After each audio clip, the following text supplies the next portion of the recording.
મિત્રો good morning બધાને। આપણે ચેપ્ટર નંબર 5 સંકર સંખ્યા હવે પ્રકીર્ણ ઉદાહરણ ચાલે છે। આપણે પ્રકીર્ણ ઉદાહરણ એટલે આખા ચેપ્ટરનું રિવિઝન, તમને મજા આવે એમાં, એકદમ સિમ્પલ જ છે। તો આપણે હવે આગલા વિડીયોમાં ઉદાહરણ નંબર 14 સુધી આપણે જોયેલું હતું। હવે ઉદાહરણ નંબર 15 આપણે જોઈએ। જો x plus iy equal to a plus ib upon a minus ib હોય તો સાબિત કરો કે x² plus y² equal to 1। આપણી આ રકમ છે। હવે એક વાત મિત્રો તમને નિયમ આપી દઉં છું। તમને x plus iy equal to a plus ib upon a minus ib આપેલા છે। આપણા નિયમ પ્રમાણે આપણે મિત્રો નીચે i આપણે કરણી કરીએ છીએ। ચોપડીમાં પણ તમને એ જ મેથડ આપી છે, પણ મેથડ અઘરી છે। હું તમને બીજી એકદમ સિમ્પલ મેથડ આપું છું। સિમ્પલ મેથડમાં તમારે ખાલી ટેકનિક યાદ રાખવાની છે। સ્વાધ્યાયમાં પણ આવા 2-3 દાખલા આવશે સ્વાધ્યાયમાં। અત્યારે હું તમને ટેકનિક જે બોલું છું એ વખતે ફરી પાછો બોલીશ કે જો ભાઈ આ ટાઈપનું આવ્યું માટે આપણે આ રીતે કરીએ છીએ। તો પહેલાનો નિયમ આપી દઉં। આ x plus iy equal to a plus ib upon a minus ib આપેલું છે। તમારે ડાબી સાઈડના બેનો જો વર્ગ લાવવાનો હોય, ડાબી સાઈડના x અને y જેના વર્ગ માટે સાબિત કરવાનું હોય, x નો વર્ગ અને y નો વર્ગ ડાબી સાઈડના વર્ગ માટે સાબિત કરવાનું હોય તો યાદ રાખો મિત્રો, કરણી કરવાની અઘરી પડે, એના બદલે બંને બાજુ માનાંક લેવાનું સહેલું પડે। ચોપડીમાં બંને બાજુ કરણી લીધી છે, થોડીક અઘરી છે। હું તમને બંને બાજુ માનાંક લઈને એકદમ સિમ્પલ કરી આપું। આવા સ્વાધ્યાયમાં પણ આપણે 2-3 દાખલા જોવાના છે। સ્વાધ્યાય નંબર 5માં તો જો અહીંયા x plus iy આપેલું છે અને આપણે સાબિત કરવાનું છે x² plus y²। તરત આપણને ખ્યાલ આવી જાય કે આમાં આપણે બે બાજુ માનાંક લઈશું તો દાખલો સહેલો પડશે। તો બંને બાજુ માનાંક લેતા, તો માનાંકમાં x plus iy equal to આ આખો માનાંકમાં a plus ib upon a minus ib। તો પહેલા આપણે બે બાજુ માનાંક લીધા। બે બાજુ માનાંક લીધા પછી મિત્રો આ આખા માનાંકને આપણે ઉપર નીચે અલગ અલગ માનાંક આપી દીધો। ઉપરનો માનાંક અલગ, નીચેનો માનાંક અલગ, આપણે બે માનાંક અલગ કરી દીધા। હવે માનાંક માટે મેં તમને સૂત્ર શીખ્યું છે। માનાંકનું સૂત્ર છે મિત્રો વર્ગમૂળમાં પહેલાનો વર્ગ પ્લસ બીજાનો વર્ગ। આપણે ઘણા બધા દાખલા માનાંકના કરે આપણે સ્વાધ્યાય 5.2, 5.3, ધ્રુવીય સ્વરૂપ એ બધામાં માનાંક આવતું હતું। તો માનાંક માટેનું સૂત્ર છે વર્ગમૂળમાં પહેલાનો વર્ગ પ્લસ બીજાનો વર્ગ। તો આનો માનાંક એટલે મિત્રો વર્ગમૂળમાં x નો વર્ગ પ્લસ y નો વર્ગ। આનો માનાંક એટલે વર્ગમૂળમાં a નો વર્ગ પ્લસ b નો વર્ગ। આનો માનાંક એટલે વર્ગમૂળમાં a નો વર્ગ પ્લસ આ માઈનસ b હોય તો માઈનસ b નો વર્ગ। જે નિશાની હોય એ નિશાની આપણે લખવાની, એનો સ્ટેપ પણ વચ્ચે તો કમ્પલસરી પ્લસ જ આવે। તો વર્ગમૂળમાં x² plus y², વર્ગમૂળમાં a² plus b² અને વર્ગમૂળમાં a² plus minus b²। તો વર્ગમૂળમાં x² plus y² equal to વર્ગમૂળમાં a² plus b²। અને અહીંયા મિત્રો માઈનસ નો વર્ગ પ્લસ થઈ જાય તો a² plus b² આપણને મળશે। આ બે સરખા ઘટકો કેન્સલ, બંને સરખા ઘટકો કેન્સલ થઈ ગયા, ઉડી ગયા। તો અહીંયા કઈ ના વધ્યું માટે 1 લખાય। તો વર્ગમૂળમાં x² plus y² equal to 1 અને આપણે બંને બાજુ વર્ગ કરી દઈએ તો આ વર્ગમૂળ પેલી બાજુ તો વર્ગ થઈ જાય અને 1 નો વર્ગ 1 જ થાય, માટે x² plus y² બરાબર 1 આપણો જવાબ આવી ગયો। દાખલો ફરી એકવાર। રકમ હતી x plus iy equal to a plus ib upon a minus ib નામની રકમ છે। આપણે જોવાનું કે આનો વર્ગ આપણે લાવવાનો છે। એનો વર્ગ લાવવાનો તરત આપણને ખ્યાલ આવવો જોઈએ કે આપણે બે બાજુ માનાંક કરી દઈએ, દાખલો એકદમ સહેલો થઈ જાય। તો આપણે આ રકમ લખી, બંને બાજુ માનાંક આપણે કરી દેવાના। પછી માનાંક અંશ અને છેદમાં હોય તો બેને અલગ અલગ માનાંક આપણે આપી દેવાનો। તો અંશનો માનાંક આપણે અલગ આપ્યો, છેદનો માનાંક અલગ આપણે આપી દીધો।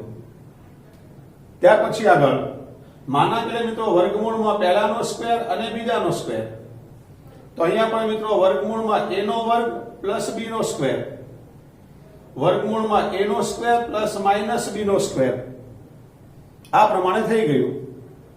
હવે ત્યારબાદ વર્ગમૂળમાં x² + y² ઇક્વલ ટુ મિત્રો a² + b² અને a² + b² આ બંને વસ્તુ ઉડી ગયા. તો વર્ગમૂળમાં x² + y² ઇક્વલ ટુ આ બંને ઉડી ગયા એટલે 1 આવી ગયા. અને બંને બાજુ આપણે વર્ગ કરી દઈએ. બંને બાજુ વર્ગ કરી દઈએ તો 1 નો વર્ગ 1 જ થાય, માટે આપણને જવાબ મળી ગયો. ચલો ઉદાહરણ નંબર 15 એકદમ ક્લિયર. બોલો સહેલું છે ને મિત્રો. ઉદાહરણ નંબર 16 જોઈએ આપણે.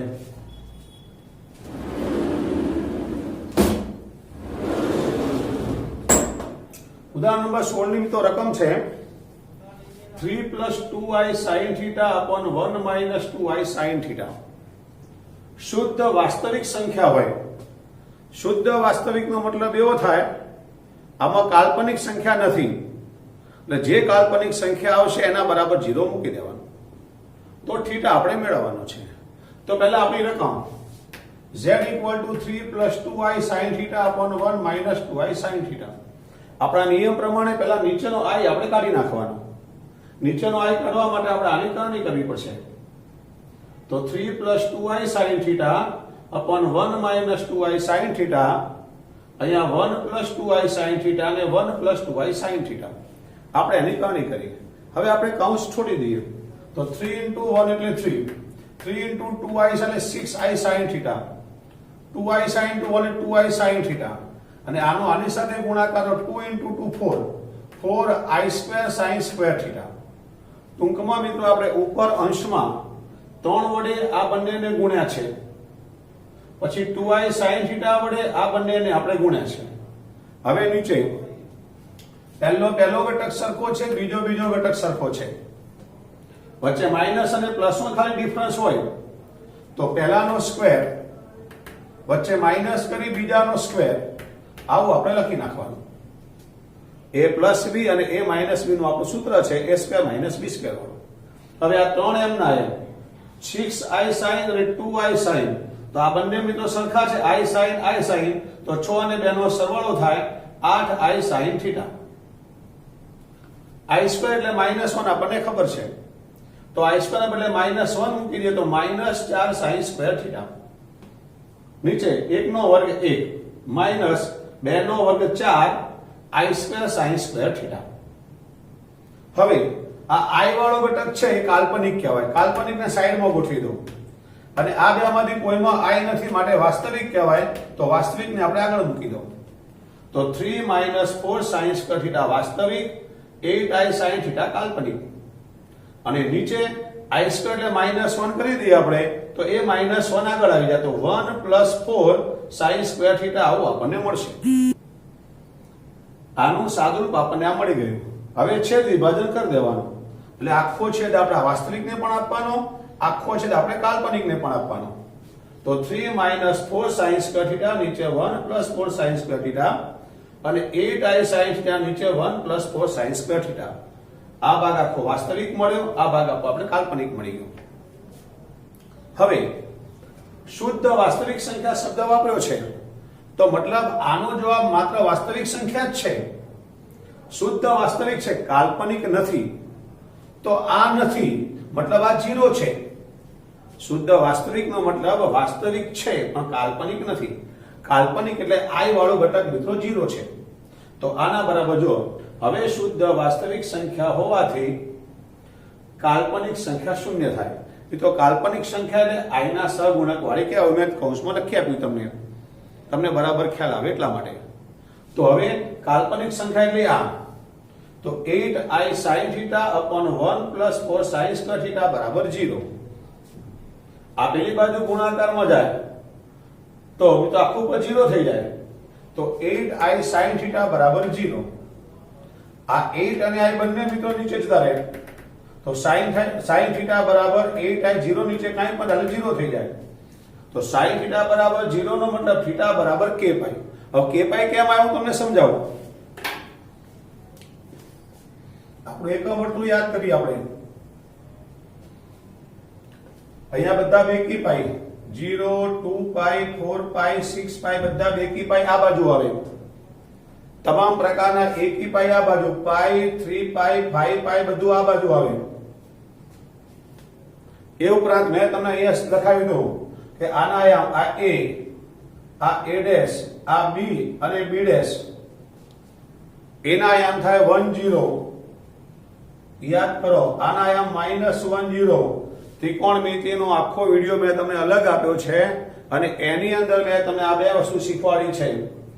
એના આયામ છે 1 0, આ -1 0, આ 0 1 અને આ 0 -1. હવે sin θ બરાબર 0. મિત્રો આજ આપણા બે ઘટકો લખીએ છીએ આપણે. આ બંને ઘટકમાં જે પહેલો ઘટક છે તે cos θ છે અને બીજો ઘટક છે તે sin θ છે. તો જો તમારે sin θ 0 જોવો હોય તો બધામાં બીજો ઘટક જોવાનો. કઈ જગ્યાઓ પર 0 છે? તો અહીંયા આપણે જોઈએ તો આ 0 નથી. sin 0 આમાં cos 0 છે, sin 0 નથી. અહીંયા sin 0 છે એટલે આ ખૂણો ખરો. અહીંયા sin -1 છે, cos 0 છે તો આ નથી, પણ અહીંયા sin 0 છે. તો આપણી પાસે sin θ બરાબર 0 હોય એવી આ બે જગ્યાઓ મળી, જેને કહેવાય a અને a ડેશ. હવે એના બધા જ ખૂણા આપણે ક્રમમાં લખી દઈએ તો 1 0, પછી પાઈ, 2 પાઈ, 3 પાઈ, 0 પાઈ, 2 પાઈ, 3 પાઈ, 4 પાઈ, 5 પાઈ, બધું જ.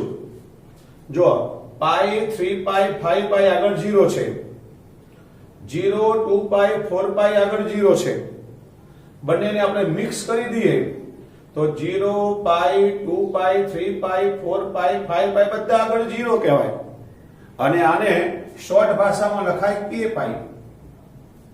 k એટલે જો 0 લો તો 0 પાઈ, પછી k બરાબર 1 લો તો 1 પાઈ, k બરાબર 2 લો તો 2 પાઈ, k બરાબર 3 લો તો 3 પાઈ વગેરે. માટે એને શોર્ટમાં લખાય θ બરાબર k પાઈ. માટે આપણો જવાબ આવી જાય θ શોધો તો θ બરાબર k પાઈ. આપણો જવાબ આવી ગયો. દાખલો ફરી એકવાર. આપણી પાસે આ રકમ આપી છે, આ રકમમાં નીચે i છે. i માટે મિત્રો આપણે પહેલાની કરણી કરવી પડે. કરણી એટલે નીચેના માઈનસ છે તો પ્લસ વડે ઉપર નીચે ગુણવા પડે. હવે એ કર્યા પછી મિત્રો કૌંસ છોડવાના. 3 વડે 1 ને ગુણો તો 3, 3 વડે 2i sin ને ગુણો તો 3 દુના 6i sin θ, પછી 2i sin ને 1 વડે ગુણો તો 2i sin θ, આને આની સાથે ગુણો તો 4i² sin સ્ક્વેર θ. અને નીચે આવશે પહેલાનો સ્ક્વેર માઈનસ બીજાનો સ્ક્વેર. તો આ 3 6i ને 2i એટલે 8i sin θ, i² -1 થાય તો -4 sin સ્ક્વેર θ. નીચે 1 નો વર્ગ 1 અને -4i² sin સ્ક્વેર θ.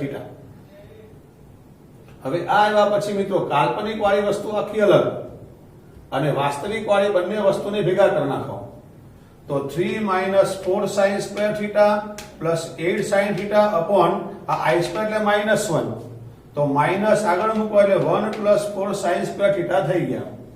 હવે છેદ વિભાજન કરવાનું. આને આના નીચે આપી દો, આને આના નીચે આપી દો એટલે છેદ વિભાજન આપણે કરી દીધું. હવે રકમમાં છે શુદ્ધ વાસ્તવિક સંખ્યા હોય. મિત્રો શુદ્ધ વાસ્તવિક સંખ્યાનો મતલબ એવો થાય કે કાલ્પનિક સંખ્યા 0 છે. આ જ જવાબમાં છે, મતલબ આ 0 છે. આ 0 હોય મિત્રો તો લખવાનું કે 8i sin θ upon 1 plus 4 sin square θ બરાબર 0. આખું પદ પેલી બાજુ ગુણાકારમાં જાય તો 0 થઈ જાય. તો આપણને મળશે 8i sin θ બરાબર 0. તો sin θ બરાબર 0. અને sin ની કિંમત 0 ક્યારે આવે એ મેં તમને એકમ વર્તુળમાં આખા વિડિયોમાં શીખવેલું હતું. હજુ આપણે ત્રિકોણમિતિ લઈશું, એમાં બધી ફરીવાર આપણે ચર્ચા કરવાના છે તમામ વસ્તુની. ત્રિકોણમિતિ ચાલુ કરી સાથે ફરી પાછું તમને આ બધી જ વસ્તુ સમજાવવાનો છું. તો sin ની વેલ્યુ 0 એટલે મિત્રો આજે 4 મેં તમને યામ આપેલા હતા. આ 4 યામમાં પાછળનો ઘટક હંમેશા sin કહેવાય અને આગળનો ઘટક cos કહેવાય. તો પાછળ મિત્રો આ 1 આવ્યા, 0 આવ્યા, માઈનસ અને 0 માં sin θ 0 અહીંયા ને અહીંયા બે જગ્યાએ મળે છે. આ બે જગ્યાએ આપણને sin 0 મળે છે. તો આ બે જગ્યાએ તેના બધા ખૂણા આપણે જોઈ લેવાના. મેં તમને ખૂણા પણ યાદ રાખવાની ટેકનિક આપેલી હતી. તમામ પ્રકારના બેકી પાઈ આ બાજુ તમામ પ્રકારના એકી પાઈ આ બાજુ, sin 0 આ બંને જગ્યા ઉપર મળે છે, તો આ બધા ખૂણાને આપણે એક સાથે સમજી લેવાના. તો 0 પાઈ 2 પાઈ 3 પાઈ 4 પાઈ 5 પાઈ વગેરે આપણે ક્રમમાં આપણે એને સમજી લીધા. અને એને શોર્ટમાં લખવું હોય તો k પાઈ, કે 0 લેવામાં આવે તો 0, કે 1 લેવામાં આવે તો 1 પાઈ, કે 2 લેવામાં આવે તો 2 પાઈ, કે 3 લેવામાં આવે તો 3 પાઈ વગેરે. માટે શોર્ટમાં એને k પાઈ લખાય. તો આપણો જવાબ આવી ગયો θ બરાબર k પાઈ. ચલો આ ઉદાહરણ બરાબર ક્લિયર બધાને? ત્યાર પછી આગળ ઉદાહરણ નંબર આપણે જોઈએ 17.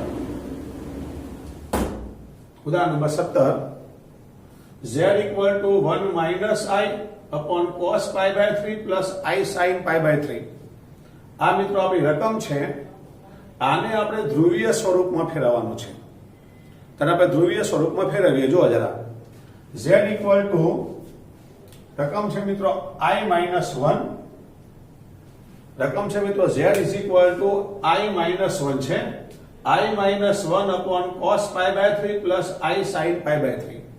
પહેલા તો આપણે મિત્રો ત્રિકોણમિતિ કોષ્ટકમાં જોઈને cos pi by 3 અને sin pi by 3 ની કિંમતો મૂકી દઈએ.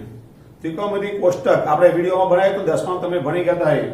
cos pi by 3 એટલે cos 60 થાય, cos 60 ની વેલ્યુ 1/2 અને આ sin 60 થાય, sin 60 ની વેલ્યુ √3/2. આનો જે બે લસા છે મિત્રો, બે લસા આપણે ઉપર ગોઠવી દઈએ. તો આનો બે લસા આપણે ઉપર ગોઠવી દીધો. તો 2I minus 1 નીચે 1 plus √3i, I minus 1 1 plus √3i નીચે આપણે મૂકી દીધા. હવે નીચે I આવ્યો એટલે આપણે કરણી કરી દઈએ. તો કરણી એટલે પ્લસ છે તો માઇનસ વડે આપણે ગુણી દેવાના એને. તો 1 minus √3i 1 minus √3i આપણે ગુણી દીધા. હવે આ બે આપણા એમના એમ ગુણાકાર કરીએ. I into 1 એટલે I into minus √3i એટલે minus √3i square. I અને I મિત્રો I square થાય. minus 1 અને 1 એટલે minus 1 અને minus 1 સાથે minus √3i તો minus minus plus √3i. તો ઉપર પેલા I વડે આ બંનેને ગુણવાના, પછી 1 વડે આ બંનેને આપણે ગુણી દેવાના. નીચે પહેલાનો સ્ક્વેર માઈનસ બીજાનો સ્ક્વેર. મિત્રો બીજાનો એટલે 1 અને 1 એટલે 1 નો વર્ગ 1 માઈનસ વર્ગમૂળ 3 વર્ગમૂળ એટલે 3 થાય અને I અને I એટલે I સ્ક્વેર થાય. આગળ વધીએ આપણે. આ I સ્ક્વેર એટલે -1 થાય તો માઈનસ માઈનસ પ્લસ √3 -1 √3i 1 અને I સ્ક્વેર એટલે -1 થાય તો માઈનસ માઈનસ પ્લસ 3. હવે વાસ્તવિક આ બંને છે I વગરના, તો I વગરના બંને જે વાસ્તવિક છે √3 -1 અને I વાળા જે બંને છે એમાંથી I આપણે કોમન કાઢીએ તે કાલ્પનિક √3 અને 1 એમાંથી આપણે I કોમન કાઢ્યો upon 4. 2 દુના 4 તો આના છેદમાં 2 અને આના છેદમાં 2 આપણને મિત્રો મળી આવે z is equal to √3 minus 1 upon 2 √3 plus 1 upon 2 આપણને z ની કિંમત મળી ગઈ. હજુ આપણે જ્યારે એટલે મૂળ રકમ આવી આપણે જુદા. હવે આપણા દાખલાની શરૂઆત થાય છે. પહેલા રકમમાં શું હતું? આ cos pi by 3 sin pi by 3 હતા. તો આપણે ત્રિકોણમિતિ કોષ્ટકમાં જોઈ એની કિંમતો મૂકી દીધી. પછી બે લસા ઉપર લઈ ગયા તો આવું આપણને સ્વરૂપ મળ્યું. આ સ્વરૂપ મળી એટલે નીચે I આવ્યો. નીચે I આવે તે નહીં ચાલે, એની આપણે કરણી કરવી પડશે. તો આપણે આની કરણી કરી અને ઉપર કૌંસ નીચે કૌંસ છોડીને આપણે જે સાદુરૂપ આપ્યું અને એ જવાબ આવ્યો મિત્રો, એ માત્ર આપણી રકમ આવી a plus ib સ્વરૂપમાં રકમ આવી. તો વાસ્તવિક સંખ્યા √3 minus 1 upon 2 અને √3 plus 1 upon 2i આપણી a plus ib ના સ્વરૂપમાં રકમ મળી ગઈ. હવે ધ્રુવીય સ્વરૂપ લાવવા માટે મિત્રો આપણે માનાંક અને કોણાંક બંને વસ્તુ જોઈએ. તો પહેલા માનાંકમાં z is equal to મિત્રો વર્ગમૂળમાં પહેલાનો વર્ગ પ્લસ બીજાનો વર્ગ આપણે કરીએ છીએ. ઘણા બધા દાખલા આપણે ગણ્યા કે માનાંક એટલે વર્ગમૂળમાં પહેલાનો વર્ગ અને બીજાનો વર્ગ. તો આનો સ્ક્વેર પ્લસ આનો સ્ક્વેર વર્ગમૂળમાં હવે આનું વિસ્તરણ કરીએ મિત્રો, તો પેલા વર્ગમૂળ 3 નો વર્ગ 3 થાય, માઈનસ 2 લખીને પહેલું બીજું પદ, તો 2 લખીને √3 અને 1 એટલે 2√3 આવે, પ્લસ 1 નો વર્ગ એટલે 1 થાય. તો પહેલા આપણે આનું વિસ્તરણ કરી દીધું, પહેલાનો વર્ગ, પછી 2 લખીને પહેલું બીજું પદ અને પછી બીજાનો વર્ગ. એ રીતે આમાં પણ એક પ્રમાણે પહેલાનો એટલે વર્ગમૂળ 3 નો વર્ગ 3, 2 લખીને પહેલું બીજું પદ અને 1 નો વર્ગ 1 થાય. અને નીચે 2 નો વર્ગ 4, આમાં પણ 2 નો વર્ગ 4, વચ્ચે પ્લસ છે માટે 4 આપણે કોમન કરી દીધો. વચ્ચે પ્લસ કે માઈનસ હોય ને નીચે સરખો જ આપણે કોમન કરી શકીએ. હવે આની અંદર 2√3 અને 2√3 ઉડી ગયા, તો 3 ને 1 4, 4 ને 3 7, 7 અને 1 8, 8 ના છેદમાં 4. આ 4 નીચે હતા, આનું ટોટલ આપણો 8, 8 ના છેદમાં 4, જેને આપણે ઉડાવીએ તો 4 ગુણા 8, તો વર્ગમૂળમાં 2 આપણને મળી ગયા. અને વર્ગમૂળમાં 2 જે મળે છે એ આપણો માનાંક z કહેવાય. તો માનાંકની કિંમત આપણને વર્ગમૂળમાં 2 મળે છે. હવે મિત્રો કોણાંક માટે મેં તમને શીખવાડ્યું હતું કે પહેલા ઘટકને વાસ્તવિકને cos θ કહેવાય, કાલ્પનિકને sin θ કહેવાય. તો cos θ બરાબર √3 - 1/2 અને sin θ બરાબર √3 + 1/2. અને cos અને sin ની કઈ વેલ્યુ છે, જે cos ની અને sin ની આવે, θ ની કઈ વેલ્યુ છે, જેમ આપણે cos θ બરાબર cos ની વેલ્યુ મિત્રો 1/√2 હોય અને sin ની વેલ્યુ પણ 1/√2, તરત તમે કહો θ બરાબર π/4 કાં તો 45. cos 45 1/√2 આવે, sin 45 પણ 1/√2 આવે. તમે θ બરાબર 45 કેમ કહી શક્યા કે ત્રિકોણમિતિ કોષ્ટકની અંદર આ તમામ કિંમતો છે. ત્રિકોણમિતિ કોષ્ટકમાં બધી કિંમતો છે એ તમને આવડી જાય, પણ આ કિંમત ત્રિકોણમિતિ કોષ્ટકમાં નથી. તો મિત્રો જ્યારે તમે ત્રિકોણમિતિ ભણશો ને ત્યારે ત્રિકોણમિતિની અંદર આપણે સૂત્ર લખવાના છીએ. ભણશો ત્યારે તમને શીખવાડીશ, ડિટેલમાં શીખવાડીશું. એક સૂત્ર આવશે આપણું sin of α + β વાળું સૂત્ર આવશે. sin of α + β નું સૂત્ર આવશે sin α cos β + cos α sin β. અને એમાં આપણે આ આલ્ફા અને બીટા ને બદલે π/6 અને π/4, કોઈ પણ આલ્ફા બરાબર π/6 તો બીટા બરાબર π/4 મૂકી આમાં આ જે આલ્ફા π/6 મૂક્યો હતો, અહીં આલ્ફા ની જગ્યાએ π/6, બીટા ની જગ્યાએ π/4, તો cos નો જવાબ આ આવે, sin નો જવાબ આપણો આ આવે. આપણે એ વખતે cos અને sin ના સૂત્રો જોઈશું ને ત્યારે આપણને ડિટેલમાં ખ્યાલ આવશે અને એ વખત તમને આ કિંમત પણ શોધતા શીખવાડીશ. અત્યારે માત્ર તમારે એ યાદ રાખવાનું છે, કારણ કે એ બધું આપણે કરવા જઈએ ને તો પાછા 2 વિડીયો બનાવે તો તમને આઈડિયા આવે. એટલે એક દાખલા માટે આપણે 2 વિડીયો સુધીનો ટાઈમ આપણે બગાડે, એટલા માટે અત્યારે ખાલી યાદ રાખીએ આપણે કે θ = 5π/12 નો જો ખૂણો હોય મિત્રો તો 5π/12 ના ખૂણા માટે cos ની વેલ્યુ આટલી આવે છે, sin ની વેલ્યુ આટલી આવે છે. જ્યાં તો 5π/12 આ કયા બે ખૂણાનો સરવાળો આપણે એ વખતે કરવાના છે ત્રિકોણમિતિમાં. એટલે મેં તમને કૌંસમાં આપી દીધું છે કે 5π/12 એટલે આ બેનો સરવાળો. આ બંને આપણી જાણીતી કિંમતો છે, π/6 અને π/4 બંને આપણી જાણીતી કિંમતો છે. તો આનો આપણે જો લસા લઈ લઈએ, નીચે 24 લસા લઈ લઈએ આનો, અથવા 12 લસા લઈ લઈએ, તમને જે ઠીક લાગે તો લસા લેવાય. કે 6 અને 4 નો લસા 12 બી લેવાય અને 24 લો તો ચોકડી ગુણાકાર કરવાનો. તો મિત્રો 6 દુના 12 અને 4 તરી 12, તો 5π/12 આપણને આ મળી જાય છે. તો આપણે જ્યારે વિડીયોની અંદર કરવાના છીએ ત્યારે 5π/12 આપણે ક્યારે કરીશું તો તમને આવું શીખવવાનો છું. એ વખતે π/6 અને π/4 નો સરવાળો 5π/12 થાય. અત્યારે માત્ર આપણે યાદ રાખવાનું છે કે cos θ ની વેલ્યુ આ અને sin θ ની વેલ્યુ આ, θ = 5π/12 હોય ત્યારે આવે છે. માટે મિત્રો આપણું ધ્રુવીય સ્વરૂપ, તો આપણું ધ્રુવીય સ્વરૂપ મિત્રો આપણને મળશે આ કૌંસમાં cos θ + I sin θ આપણું સૂત્ર છે.